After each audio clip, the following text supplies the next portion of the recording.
Baik,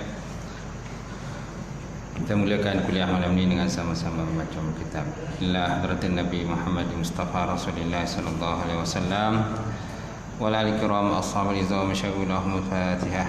A'udzubillahi minasyaitonir rajim. Bismillahirrahmanirrahim. Alhamdulillahirabbil alamin arrahmanir rahim maliki yaumiddin. Iyyaka na'budu wa iyyaka nasta'in ihdinas siratal mustaqim. Shiratal ladzina an'amta 'alaihim ghairil maghdubi 'alaihim waladdallin. Amin. Assalamualaikum warahmatullahi wabarakatuh. Alhamdulillahillazi hadana li hadza wa ma kunna linahtadiya laula an hadallah. Asyhadu an la ilaha illallah wahdahu la syarikalah wa ashhadu anna Muhammadan abduhu wa rasuluh. Allahumma salli wa sallim ala sayyidina wa nabina wa maulana Muhammad imamil muttaqin wa qaidatul mujahidin wa ala alihi wa sahbihi wa man da'a bi da'watihi was-sunnah was-sanna bi sunnatihi ila yaumiddin. Rabbi shrah li sadri wa yassir li amri wa hlul 'uqdatam min lisani yafqahu qawli. Subhanaka la ilma lana illa ma 'allamtana innaka antal alimul hakim. Wala haula wala quwwata illa billahil aliyyil azim. Qala Allah Subhanahu wa ta'ala fi kitabil azim wa na'udzu billahi minasyaitonir rajim. Bismillahirrahmanirrahim. Wal 'asr innal insana lafi khusr illa allazina amanu wa amilus solihati wa tawasaw bil haqq wa tawasaw bis sabr. Maksudnya demi masa sesungguhnya manusia itu semuanya berada dalam kerugian kecuali orang-orang yang beriman dan mengerjakan amal soleh dan bersama dengan kebenaran dan bersama dengan kesabaran. Alhamdulillah, yang mati fadil tuan-tuan imam kita, tak lupa juga Tuan Bilal, kemudian Tuan Siak, pengerusi masjid jatang kuasa, tuan-tuan dan puan muslimin muslimat yang dirahmati Allah. Alhamdulillah, kita memuja dan memuji Allah Subhanahu wa taala kerana dengan limpah kurnia serta rahmat pada Allah kita dapat bersama malam ini insya-Allah untuk kita sambung pengajian kita setelah kitab akidah bab tauhid, kitab Aqidatul Najin yang dikarang oleh Syekh Zainal Abidin bin Muhammad Al-Fattani rahimahullah ta'ala. Baik, dan malam ni kita dah berada di muka surat 18, 17 17 baris berapa tu tuan? Dan katanya dalam kitab Nawadir Al-Husul, Al-Husul. Baik, hari itu kita masuk dalam pembahasan wujud kan? Masuk dalam pembahasan wujud dah. Sifat yang wajib bagi Allah yang pertama ialah wujud. Kerana wujud ialah ada. Cuma ada perbahasan ulama sama ada wujud itu ainul mawjud ataupun ghairu ainul mawjud. Sama ada wujud itu ialah in wujud ataupun in sesuatu itu, ataupun dia bukan daripada ain mawjud. Adakah wujud itu in Allah, zat Allah Ta'ala itu, ataupun wujud itu bukan daripada ain diri zat Allah Ta'ala itu. Itu yang jadi pembahasan di kalangan para ulama lah. Tetapi yang sepakat ulama mana wujud itu ialah hal yang wajib bagi zat Allah Ta'ala selama mana ada zat itu, hal keadaannya tidak dikeranakan dengan sesuatu kerana. Itu dikatakan sebagai wujud. Wujud ialah satu hal yang wajib bagi Allah Subhanahu Wa Taala selama mana ada zat itu, kan, hal keadaannya tidak dikeranakan dengan sesuatu kerana, tidak disebabkan dengan sesuatu sebab. Baik, yang berkata bahawa wujud itu ialah ain maujud, inilah dikatakan pendapat daripada Imam Asy'ari rahimahullah taala. Sedangkan pendapat menyatakan al-wujud itu bukan ain maujud. Itulah pendapat daripada Imam Fakhr Razi. Okey. Cuma musannif atau pengarang kita minta supaya kita jangan membahaskan sangatlah, jangan duk fikir sangatlah benda ni. Sama ada wujud tu ain maujud ke ataupun ghairu ain maujud ke. Kata dia jangan duk fikir sangatlah, dia kata kita mungkin tak terjangkau lah benda-benda macam tu. Cuma yang sepakat ulama dalam kitab-kitab akidah ataupun bab tauhid, dia kata wujud ialah satu hal yang wajib bagi zat Allah Subhanahu Wa Taala selama mana ada zat itu, dan hal keadaan tadi tidak dikeranakan dengan sesuatu kerana. Baik. Seterusnya kita lihat kata musannif malam ni, qala musannifullah taala wa nafa'ana bi ulumihi fi daril amin. Dan katanya dalam kitab Usul Nawadir, katanya musannif, setengah daripada barang yang tiada memberi faedah dituntut akan kaifiat sifat Allah Subhanahu Wa Taala dan ta'alluq sifatnya dan berbilang-bilang dan bersuatunya dan adakah sifat itu zat ataupun lainnya. Kerana bahasanya demikian itu tiada menyuruh akan dia oleh syarak, dan diam sahabat daripada membicarakan akan dia. Macam tadilah cakap tadi. Nah, kata yang musannif dalam kitab Nawadir Usul, setengah daripada barang yang tiada memberi faedah dituntut. Tak ada faedah lah kita fikir sangat benda ni, kata musannif. Iaitulah bicarakan tentang kaifiat zat Allah Ta'ala itu dan ta'aluk sifatnya dan berbilang-bilang ataupun bersuatunya, dan adakah sifat itu zat, diri zat atau lainnya diri zat. Kerana bahasanya demikian itu tiada menyuruhkan dia oleh syarak, dan diam segala sahabat daripada membicarakan dia. Jangan bicarakan dia. Sebab kalau kita bahas-bahas kan tak habis, kata. Bahas kan tak habis. Beramalnya tak ada. Yang penting pada kita beramal. Itu yang penting sekali lah. Banyak sangat ilmu pun tak beramal pun susah juga. Tapi orang yang alim, orang berilmu tetap ada kelebihan lah. Orang berilmu tetap ada kelebihan berbanding orang jahil. Cuma kan ilmu-ilmu yang berkonsepkan kepada beramal, mestilah beramal. Janganlah kita tinggalkan daripada beramal. Ada ilmu-ilmu yang bukan dalam konteks beramal, just untuk pengetahuan saja, ilmu saja. So kita kena faham lah ilmu tu. Apalagi kalau ilmu-ilmu yang tinggi-tinggi, yang susah untuk kita faham, kita bahaskan.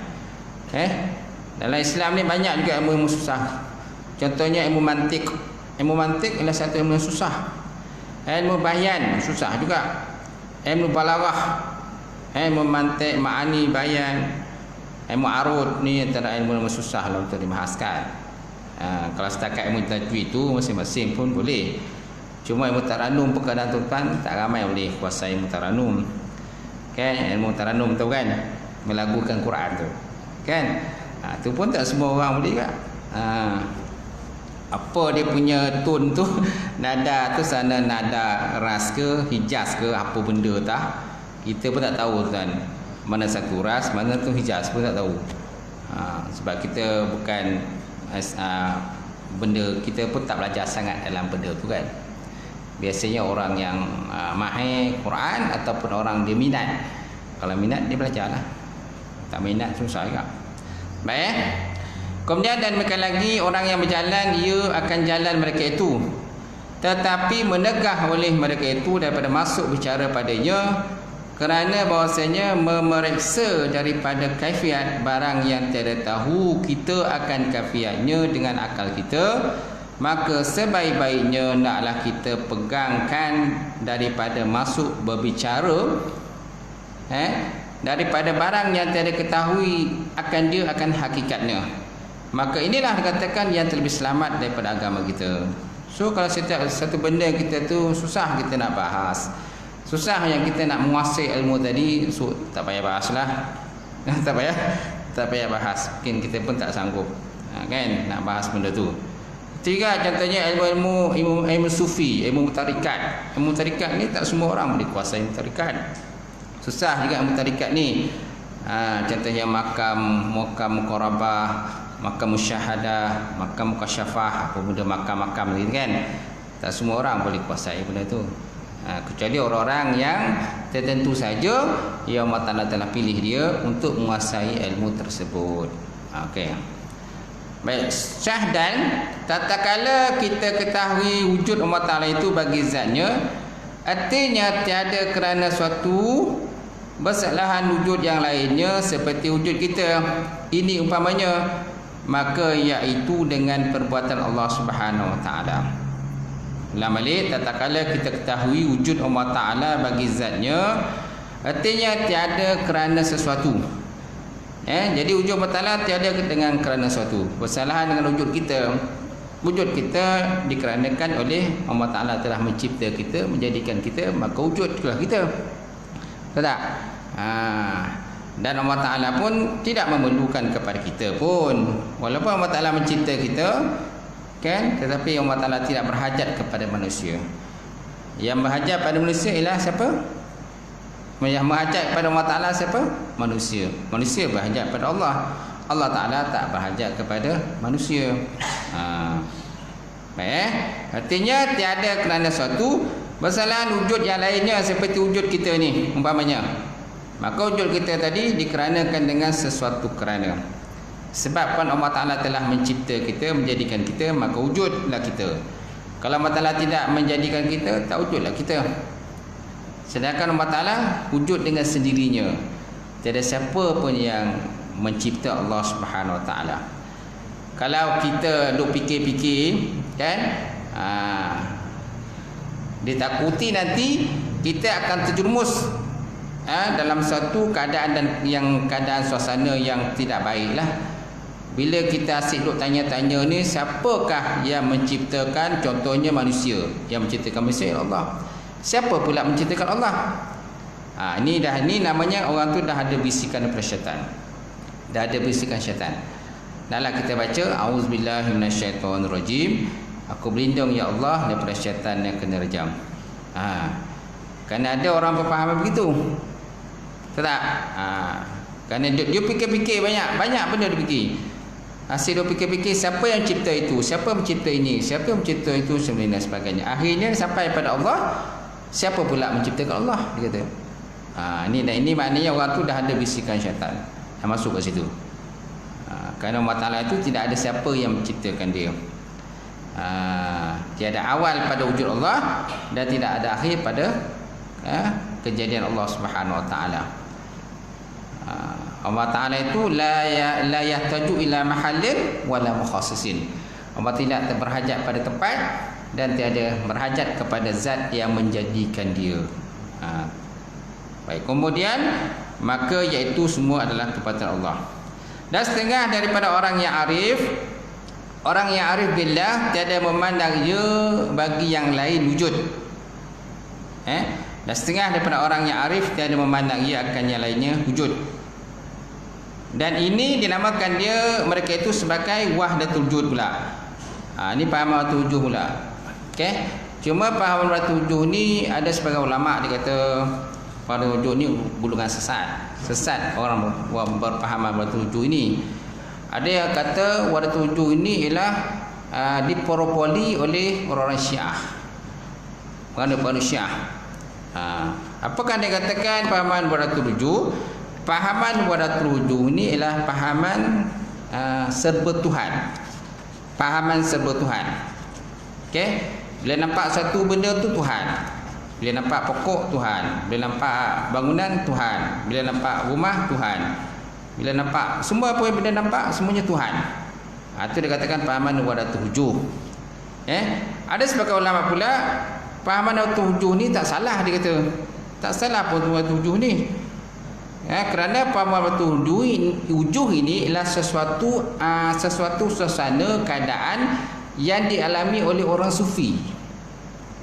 Orang-orang yang terikat, orang tasawuf. So jangan kita, dia kata jangan kita menilai daripada segi mata kasar saja ataupun segi zahir saja kita nilai. Kalau kita nilai orang-orang pada terujuh ini, mereka berpendapat, sudah tentu kita akan kata orang tu kafir je. Orang kafir. Ialah semua dah Tuhan. Nampak pokok Tuhan, nampak batu Tuhan, nampak bangunan Tuhan, nampak langit Tuhan, semua Tuhan. Itu nak katakan pahaman serba Tuhan. Pahaman serba Tuhan. Sedangkan pahaman serba Tuhan ini, kata sebagai ulama, ialah pahaman yang dikuasai oleh orang tarikat. Orang tarikat. Bila orang yang dah sampai pada tingkatan terikat, orang makam panak ke pakam bakar dan sebagainya, jadi itu yang dianggap tu semua Tuhan tu. Jadi mungkin kita tak boleh nak jangkau mereka, tak boleh nak jangkau pemikiran mereka. Orang terikat, orang ulama sufi lah, macam tu. Cuma kalau dari segi zahiriatnya, memanglah kita kata orang boleh jatuh kafir macam tu kan, macam tu. Tapi kalau kita sudut pindah pada sudut sufi pula, belum tentu kafir lagi. Kalau tingkatan makam mereka itu tak sama dengan makam kita.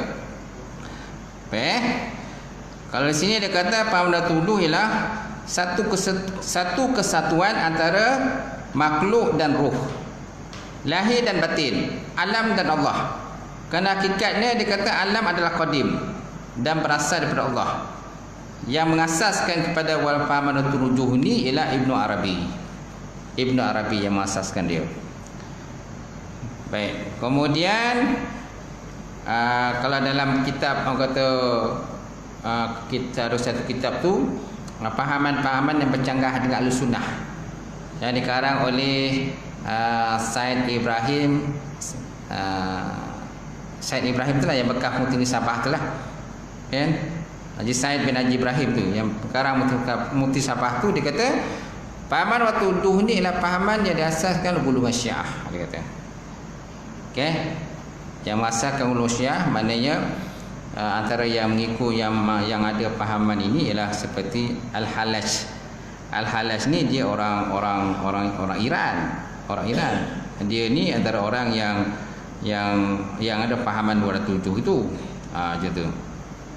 Okey. Kemudian kalau sebut di sini dalam apa yang saya dapat maklumat di sini, dia kata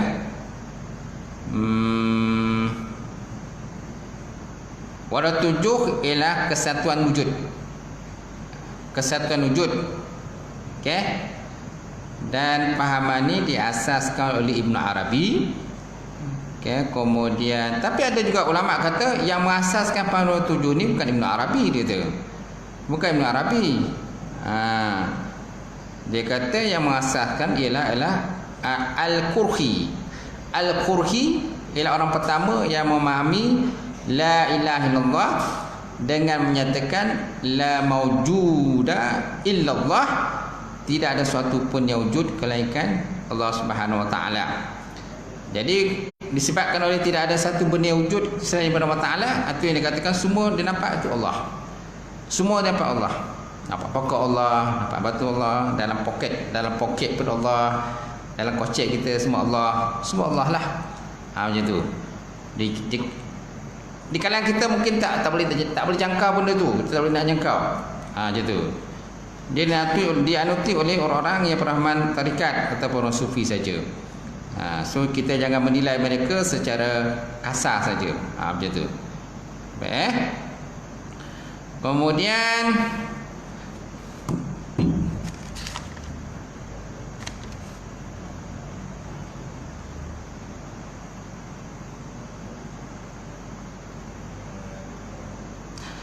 Kemudian berkata Abu Al-Abbas Al-Qassab, dikatakan tiada satu pun dalam dua dunia kecuali Tuhanku. Segala sesuatu yang ada maujudan atau segala sesuatu selain wujudnya adalah tiada. Dia kata. Ini pun pandangan daripada pendapat kata-kata daripada golongan Al-Sufi. Okey. Dia kata tiada sesuatu pun dalam dua dunia kecuali Tuhanku. Segala sesuatu yang ada ini maujudat atau segala sesuatu yang selainnya wujudnya Allah adalah dikatakan sebagai makdum, sebagai tak ada lah. Macam tu. Kemudian Khawaja Abdullah Al-Ansari, dia kata tiada sesuatu pun selain dia. Laisa ghairuhu ahad. Laisa ghairuhu ahad. Okey. Ini pun boleh membawa kepada pahaman wadatul wujud juga. Gitu. Baik, kemudian alam yang secara kasar, mata kasar wujud atau ada dalam pandangan wadatul wujud, dikatakan bahawa alam ni tak ada. Pada pandangan wadatul wujud, alam ni tak ada kecuali Allah Subhanahu Wa Taala. Sedangkan hakikat kita tahu alam dia dua. Kan? Mana suasana kehidupan ada dua. Satu wujudnya Allah Taala tu, satunya wujudnya alam. Alam adalah satu benda yang dicipta oleh Allah Subhanahu Wa Taala. Alam adalah satu benda yang dicipta oleh Subhanahu Wa Taala. Mana Allah Taala bersifat qadim, alam bersifat hadis. Allah Taala qadim, kan? Alam bersifat hadis. Tetapi bagi orang pahaman wadatul wujud, tidak ada qadim dan tidak ada hadis. Tak ada qadim, tak ada hadis. Dia kesatuan, kata wadatul wujud, kesatuan. Mana apa saja nampak tu Allah, apa saja Allah Taala tu ada, Allah Taala aja. Laisa kami sayun wa wasamil alim. Insyaallah. So kena berhati-hatilah tentang pahaman wadatul wujud ni. Jangan kita cepat mengkafirkan orang yang berfaham wadatul wujud tu. Walaupun dalam separuh daripada pandangan ulama dikata wadatul wujud ni pahaman dia asal dari golongan Syiah. Golongan Syiah. Tu kita kena berhati-hatilah benda ni. Kena berhati-hati. Saya pun kadang tak berani nak ulas panjang.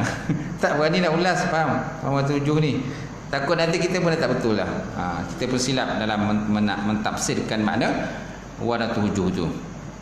Baik, kemudian dan sesungguhnya telah karam di dalamnya oleh orang yang karam, sehingga jatuh daripada setengah wali itu akan barang yang beri waham ia bagi orang yang mendengar akan ittihad dan hulul, seperti kata Halas berkata ia aku Allah.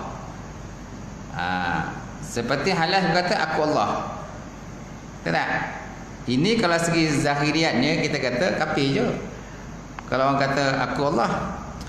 Tapi dia kalau dia orang dia ni berpahaman wadatul wujud, so jangan kita nilai daripada segi zahiriat saja. Orang sufi pula boleh cakap macam tu. Orang kata sufi pun, terikat pun dia boleh cakap macam tu juga. Takkan kita nak katakan dia kafir pula. Susah juga kan? Sebab kalau kita kata orang kafir sedangkan hakikatnya orang tu bukan kafir, jatuh ke kita balik. Kena ke kita semula. Tu yang bahaya itu. Baik.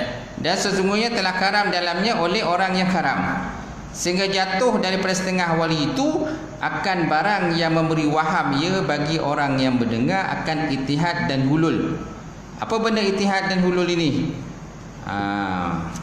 Baik, ittihad ialah, asal makna ittihad ini ialah bergabung menjadi satu. Bergabung menjadi suatu.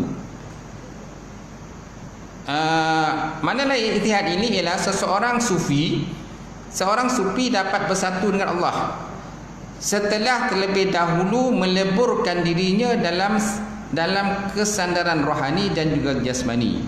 Maksudnya dia dah masuk dalam makam fana, untuk kemudian berada dalam keadaan baqa', dalam makam baqa' pula. Okey, dia ni dipahamkan seperti bersatu dengan Tuhan. Bersatu dengan Tuhan. Sama jugalah lebih kurang dengan tujuh ni. Yang mengasaskan ialah Abu Yazid Al-Bustami. Tuan-tuan pernah dengar kan Abu Yazid Al-Bustami? Dia ni golongan sufi. Orang sufi ni. Kita ni sekarang belajar tauhid. Kita belajar tauhid. Jadi jangan kita sambungkan tauhid ni dengan sufi. Kalau kita masuk dalam tauhid, memang orang ni memang dah terpesong akidah ni lah. Abu Yazid Al-Bustami ni. Tapi kalau kita tengok daripada sufi pula, lain pula. Orang ni boleh tentu lagi kafir lagi. Kemungkinan dia berada dalam makam fana. Fana macam tu kan. Dia tak sedar keadaan apa yang berlaku pada diri dia. Kemudian hulul. Apa maksud hulul tuan-tuan? Hulul ialah Tuhan mengambil tempat dalam tubuh manusia tertentu, iaitu manusia yang telah dapat melenyapkan sifat-sifat kemanusiaannya. Yang mengasaskan ialah Al-Halash jugalah. Al-Halash. Kalau sebut Al-Halash tu, nama sebenarnya Husain bin Mas'ud Al-Halash. Macam tu. Baik, dalam tasawuf, ittihad adalah suasana di mana seorang sufi merasa dirinya menyatu dengan Tuhan, sehingga masing-masing di antara keduanya boleh memanggil kata-kata aku. Nampak? Ittihad ialah suasana di mana seorang sufi merasa dirinya menyatu dengan Tuhan, sehingga masing-masing di antara keduanya boleh memanggil kata-kata aku. Akulah. Maknanya orang sufi tadi dia dah menganggap Tuhan dah bersebati dengan dia. Tuhan bersebati dengan dia dan dia bersebati dengan Tuhan. Kan payah juga nak murai itu susah juga tu. Ini biasa dipaham oleh orang sufi saja. Kalau segi tauhidnya memang orang ni macam dah terlari dia punya akidah dia tu. Okey. Kalau sini pula dalam apa yang kita dapat daripada maklumat lain, dia kata hulul ialah pengalaman spiritual seorang sufi ketika dirinya dekat dengan Allah, bersahabat, mengenal dan dikenal oleh Allah Ta'ala, mencintai dan dicintai Allah Ta'ala dengan mendalam.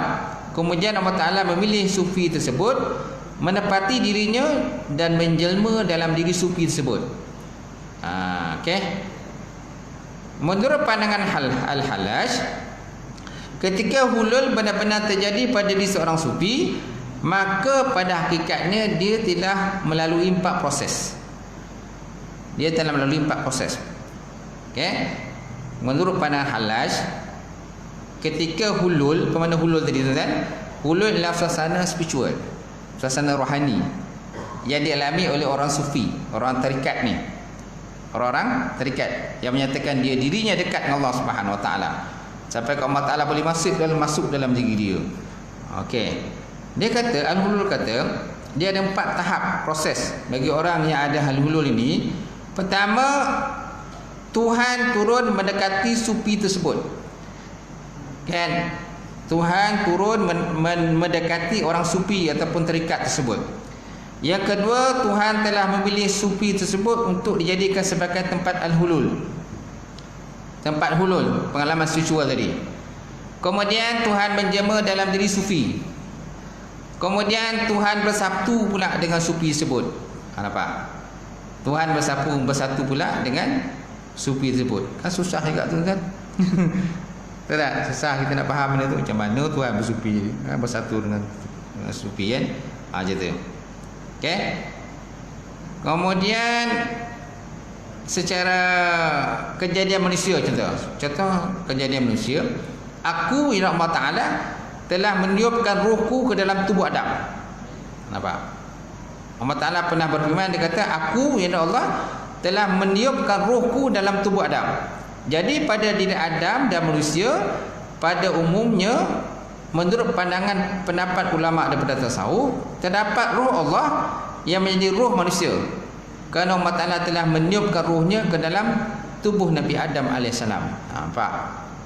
Susah juga kan? Itu yang dikatakan sebagai al-hulul tu. Kalau kita tak boleh nak fikir, jangan fikir. Macam tu kan? Al-hulul. Kemudian ittihad tadi, ittihad sama jugalah. Asal mana ittihad tadi, menyatu ataupun bersatu. Okey. Kalau dari segi sudut pandangan ulama sufi, ittihad ialah pengalaman spiritual seorang sufi ketika merasa dekat dengan Allah Ta'ala, bersahabat dengan Allah Ta'ala, mencintai Allah Ta'ala, Allah Ta'ala mencintai diri dia, kan? Dan mengenalnya demikian rupa, dan mengenalnya dengan demikian rupa. Kemudian ada tahap yang dilalui oleh orang-orang yang ittihad ni lah. Gitu. Orang-orang yang ada pengalaman ittihad. Contohnya Abu Yazid Al-Bustami. Abu Yazid Al-Bustami, dia ketika dia mengalami makan fana dan juga makan baqa, maka terjadilah pada dirinya pengalaman spiritual. Pertama, hijab dan tabir yang menjadi penghalang antara dirinya dan Allah Ta'ala tersingkap. Pertama, hijab dan tabir yang menjadi penghalang antara dirinya dan Allah Ta'ala telah tersingkap. Ataupun dia mengalami makam kasyafah. Mukasyafah ni tersingkap ataupun terbuka. Yang kedua, dalam keadaan mukasyafah tadi, Abu Yazid Bustami menyaksikan keagungan Allah Ta'ala. Ia dinamakan sebagai makam musyahadah. Dinamakan sebagai makam musyahadah. Kemudian dalam keadaan musyahadah, Abu Yazid Bustami mengenal Allah Ta'ala secara langsung. Yang ini diistilahkan dalam ilmu tasawuf sebagai makrifat. Istilahkan ilmu tasawuf sebagai makrifat.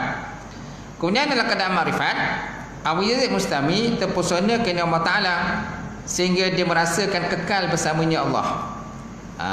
Sehingga dia merasakan kekal bersamanya Allah Ta'ala.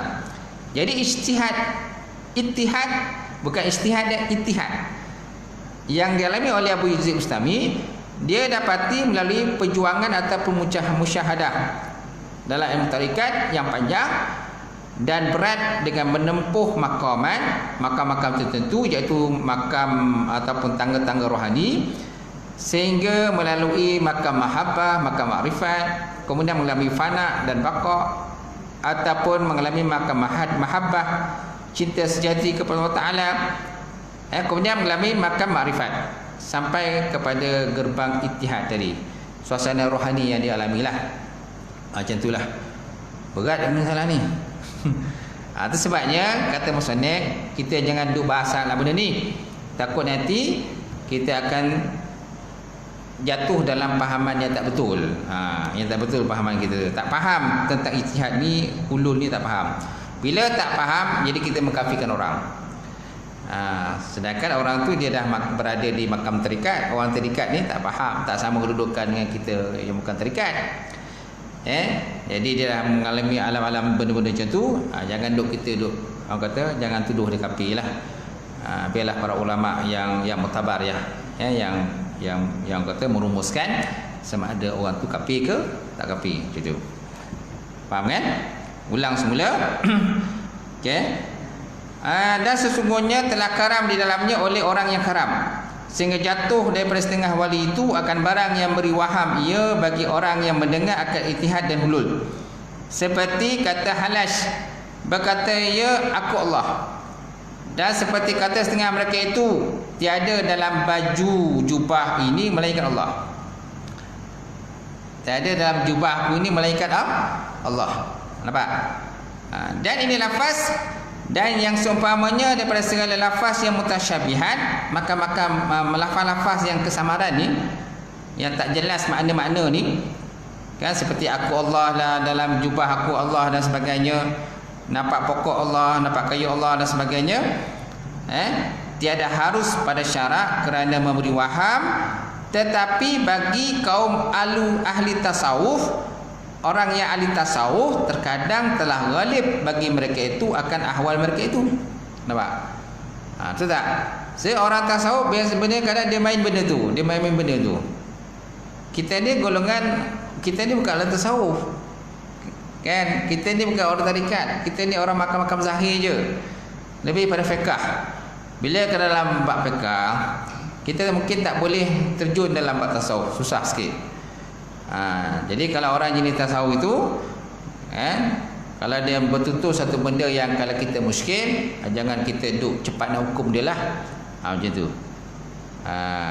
Jangan cepat nak hukum.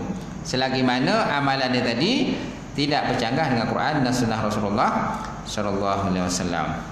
Selagi mana dia solat, dia puasa, kan? Tapi kalau dah sampai kata puasa tak wajib ni, payah juga. Sembahyang tak wajib, dia kata sembahyang pakai niat je. Ni pun yang kadang-kadang pening juga kita, kepala kita kan. Kita tengok dia ahli tasawuf, dia terikat, tapi sampai tahap dia kata menghalalkan benda ni haram menghalal, pun pening juga kita. Baik, kemudian maka ditakwilkan barang yang jatuh daripada mereka itu dengan barang yang munasabat ia akan dia. Maka ditakwilkan, mana dipalingkan barang yang jatuh daripada mereka itu, daripada kata-kata macam tadi, aku Allah, dalam jubah aku ada Allah dan sebagainya. Okey, ditakwilkan, mana takwil ini dipalingkanlah, dipusingkan. Makna tadi barang yang jatuh daripada mereka itu dengan barang yang munasabat dengan dia.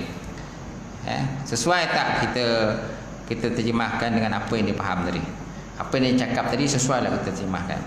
Macam tu. Dan setengah daripada orang yang memfatwa dengan bunuh halas pada ketika berkata ia akan perkataan telah terdahulu itu aku Allah. Yang terdahulu sebutnya ialah seperti Syekh Junaid Al-Baghdadi, seperti barang yang disebut dalam Syarah Al-Kubra. Nampak? Kata Junaid Al-Baghdadi ini kafir, kata. Halal ni kafir. Halal ni kafir, halal darah. Halal darah. So boleh kita bunuh lah. Junaid Al-Baghdadi kata kita boleh bunuh kerana dia punya etikat dia tak betul. Tapi ada para ulama pula dia kata tak jatuh kafir pun. Tak jatuh kafir pun.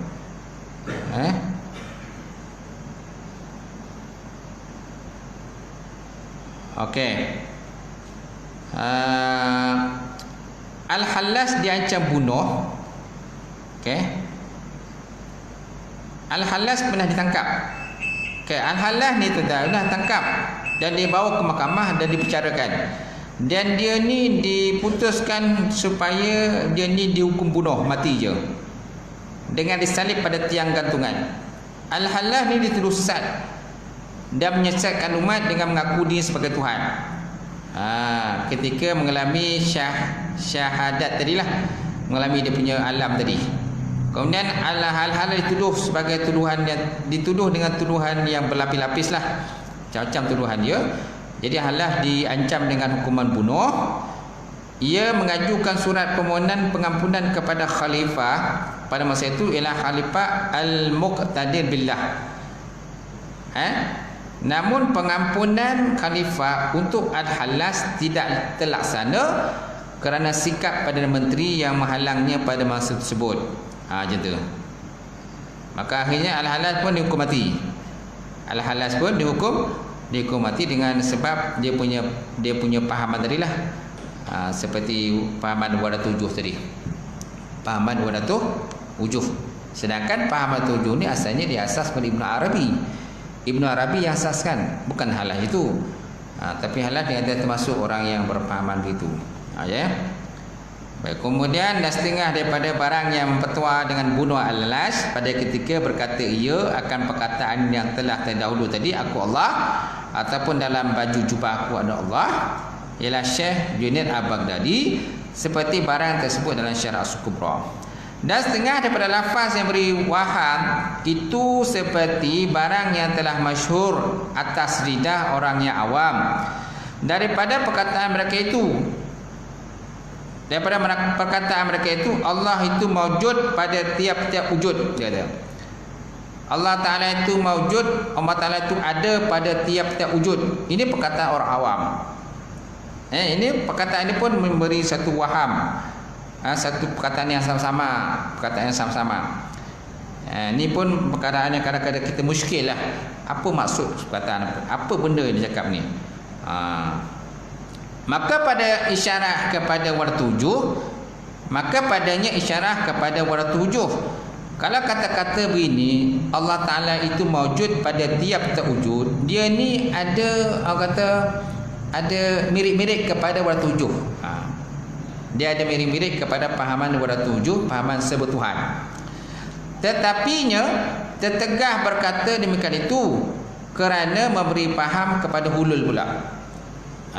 Kita jangan kata cepat sangat buat rumusan pada orang macam ni. Takut orang ini sebenarnya berada pada makam hulul tadilah, makam kusufian. Dia pada makam sufi, kan? Macam saya cakap tadi. Kalau dalam orang ni berada makam sufi, tak boleh kita kata dia sesat dah. Takut nanti kita pula sesat pula. Itu. Dan adapun sebab hamba memanjangkan pengkhabaran ini kerana banyak jatuh pada masa ini berkata oleh kebanyakan manusia yang awam akan perkataan yang mutasyabihat, perkataan-perkataan yang sama-sama ini, sebab mencuri mereka itu dari perkataan awliya Allah di dalam firqah mereka itu, firqah mana gulungan mereka itulah. Ada orang-orang yang cakap-cakap macam tu. Bila orang awam cakap macam tu, kan, jadi kita pun musyrik. Sebenarnya orang awam tu kadang dia mencuri perkataan orang-orang wali-wali Allah Ta'ala ni, kan. Dia curi orang kata kata-kata daripada orang kata orang-orang yang terikat. Orang terikat lain, kita bukan orang terikat. Kalau kita bukan orang terikat, kita jangan cuba mencuri perkataan orang-orang terikat. Bila kita curi perkataan mereka, akhirnya orang akan memfatwakan kita ni kafir. Okay? Kita ni tak betul pahaman kita sesat dan sebagainya. Sedangkan kita tak ada syekh terikat pun. So kalau kita nak jadi terikat, ambillah hang kata ijazah dengan terikat betul-betul. Ambil ijazah terikat betul-betul. Kalau betul-betul nak jadi terikat. Kalau tidak, jangan jadi ahli terikat. Carilah guru-guru yang gulunya ada sanad-sanad terikat. Kemudian maka sangka mereka itu inilah ilmu yang sangat baik. Pada sangkaan mereka orang awam, bila mereka mencuri kata-kata wali-wali Allah Ta'ala ni, kan? Jadi mereka ingat ini perkataan yang sangat baik, perkataan yang sangat bagus. Seperti dikata tadi, Allah Ta'ala itu mewujud pada tiap-tiap wujud, ataupun dalam jubah aku ada Allah, ataupun dikata akulah Allah. Ini perkataan golongan sufi. Tak boleh nak guna perkataan tersebut. Separuh orang-orang awam ni dia mencuri perkataan ahli sufi, mengambil perkataan tu dan dia anggap perkataan tu baik. Tapi bila dia cakap macam tu, orang akan mentafsirkan dengan mana lain pula pada orang macam tu. Maka sangka mereka itu inilah ilmu yang sangat baik dan mulia, lalu diperbuat mereka itu akan kaulun wakil. Kaulun mana perkataan atau wakil dikatakan orang. Kaulun wakil, padahal tiada mengetahui mereka itu akan haram berkata-kata seperti demikian itu. Padahal benda tu haram, saya cakap haram kan. Nampak pokok Allah, nampak batu Allah, itulah Allah. Batu, nampak batu itu Allah.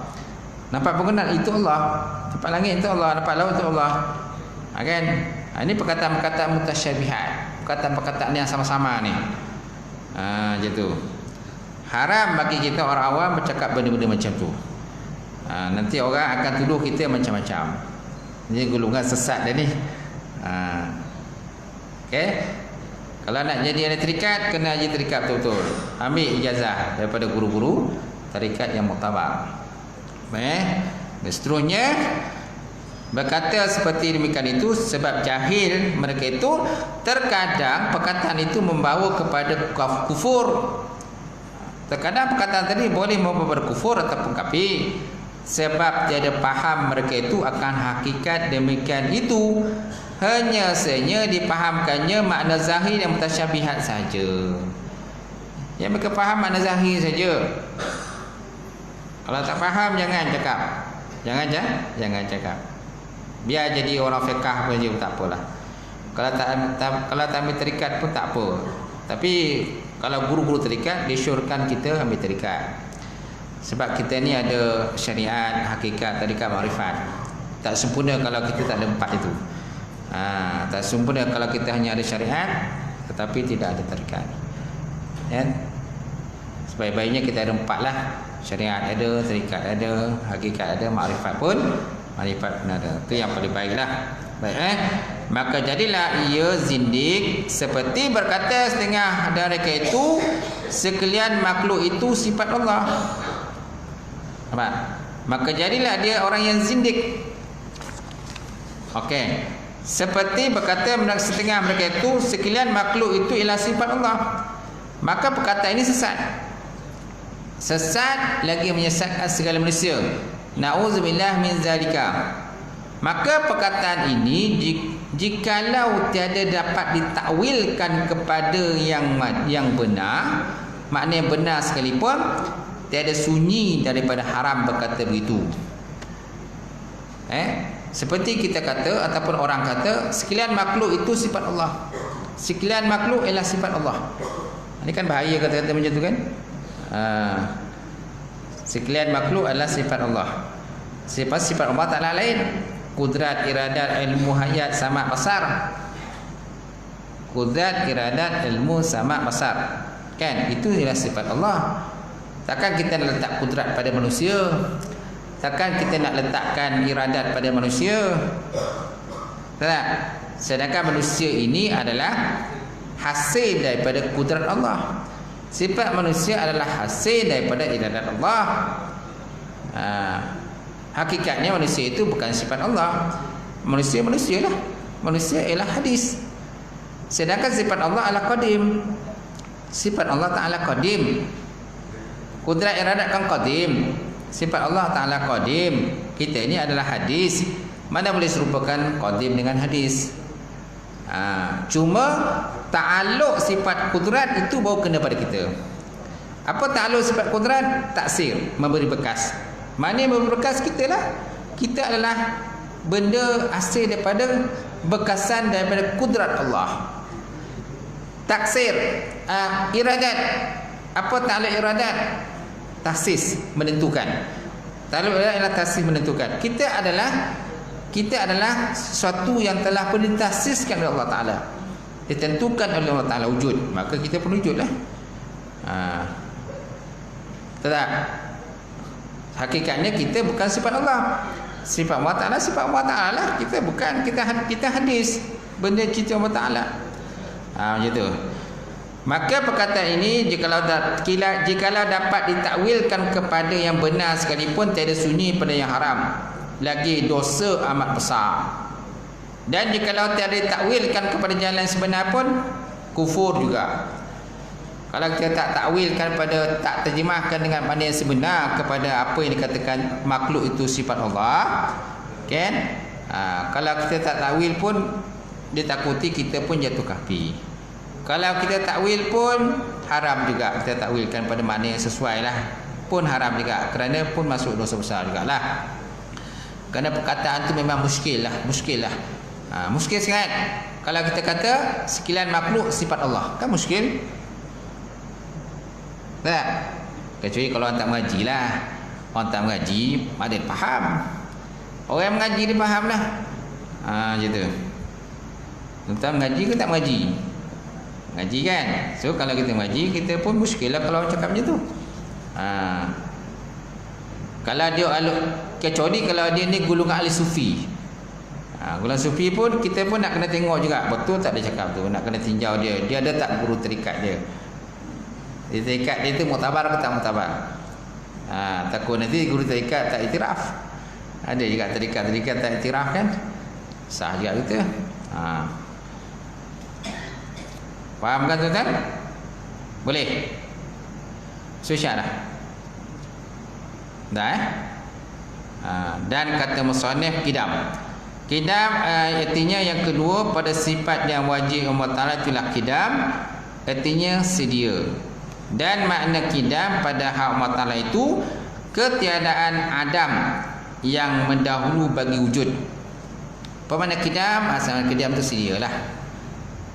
Kidam pada hak Allah Ta'ala itu ketiadaan adam, ketiadaan tiada yang mendahulukan bagi wujud. Kerana apa? Wujud Allah Ta'ala itu tidak didahului oleh tiada. Allah Ta'ala juga tak tahu bahawa dia ada sekutu.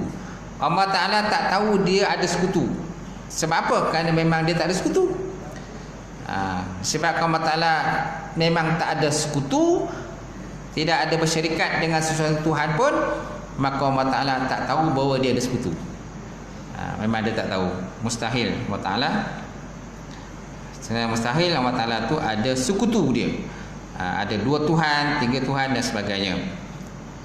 Okay? Dan jika engkau kehendak nescaya engkau kata tiada mendahului akan dia oleh Adam. Kalau kita nak kata kidam ini maknanya tiada mendahului akan dia oleh Adam pun boleh. Kalau kita kata kidam itu ialah ketiadaan Adam yang mendahului bagi wujud pun boleh. Dan jika engkau kehendak pula nescaya engkau kata tiada permulaan bagi wujudnya Allah pun boleh. Maka ketiga-tiga ini satu makna juga. Ketiga-tiga makna ataupun definisi ini adalah satu makna juga. Pertama, kita nak katakan kidam itu ialah ketiadaan Adam yang mendahului bagi wujud, boleh. Ataupun kita kata tiada mendahului akan dia oleh Adam, oleh tiada. Adam mana tiada lah. Bukan Adam tu Nabi Adam, bukan. Mana Adam tu tiada. Ain dan mim maknanya tiada. Pun boleh kita kata macam tu.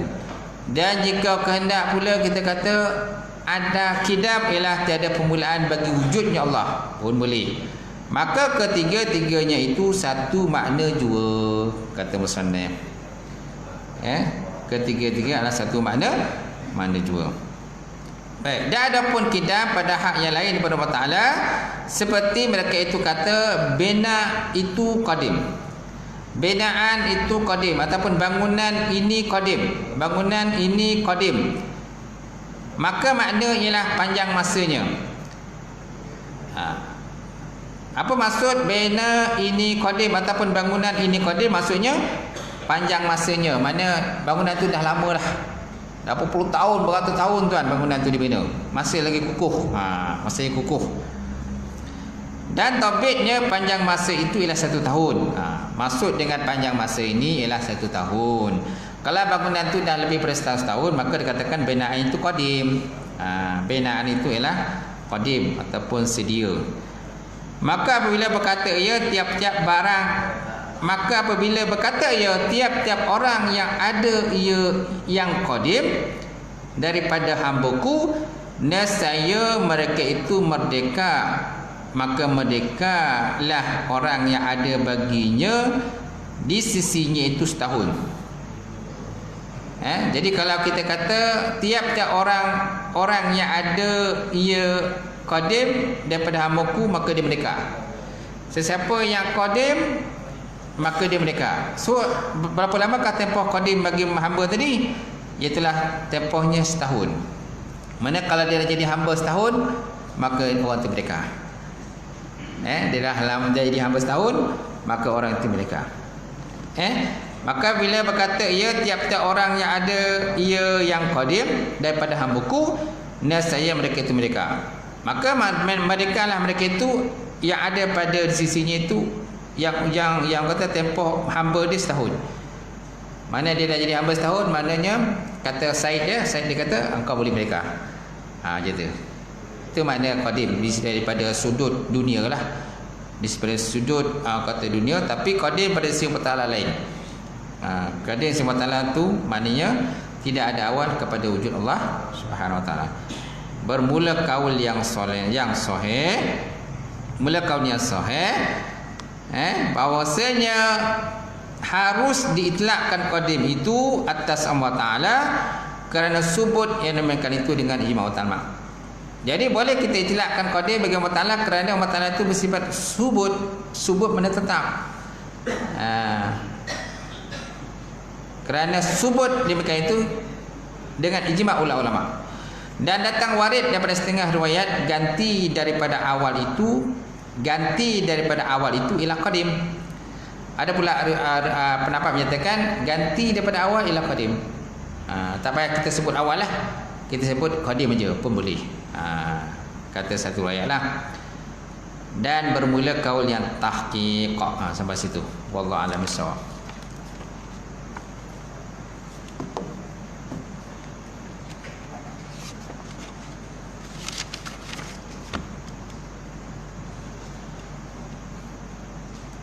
Baik, kalau ada pertanyaan pada jemaah, kalau ada.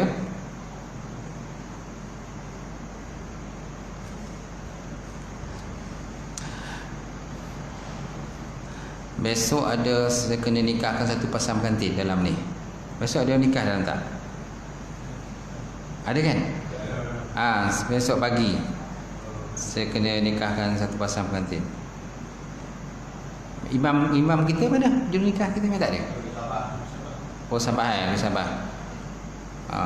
Besok. Imam besok ada?